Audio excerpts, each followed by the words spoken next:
তুমি আজকে 10 ঘন্টা পরে দেখো ভাই, এটা এটা একটু কঠিন প্রসেস, এটা অনেক কঠিন প্রসেস। একদিনে এটার আউটকামটা পাওয়া যায় না, এই জন্য আমরা কন্টিনিউ করতে পারি না। তুমি প্রত্যেকদিন কনসিস্টেন্টলি পড়াকে বাড়ায় যাও, দেখবা তোমার মার্কও কনসিস্টেন্টলি বাড়তেছে। তো আজকে তুমি শুরু করলা, তোমার কনসিস্টেন্টলি প্রোগ্রেস করে গেলে তোমার নাম্বার, ডেইলি এক্সামের নাম্বার 90 আউট অফ 100 আসতে সময় লাগবে 1 মাস, বা ধরো 21 দিন, বা ধরো 20 দিন। তাহলে আজকে থেকে 20 দিন পরে যায় তোমার নাম্বারটা পারফেক্ট জায়গায় আসবে। কোনো কিছু 21 দিন চেষ্টা করলে যথেষ্ট হয়ে যায়।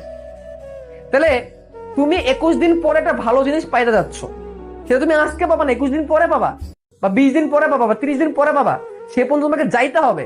আর তুমি যে আজকে এবং কালকে দেখে তুমি যদি থামাই দাও, তাহলে কি হলো? 21তম দিনে তোমার জন্য একটা পুরস্কার ছিল, সেটা তুমি নিতে পারলা না, সেটা তুমি অ্যাকসেপ্ট করতে পারলা না। তার মানে কি, তুমি আজকে চেষ্টা করে কালকে চেষ্টা করে যদি থেমে যাও, তার মানে কি তুমি আবারও নিজের ক্যাপাবিলিটি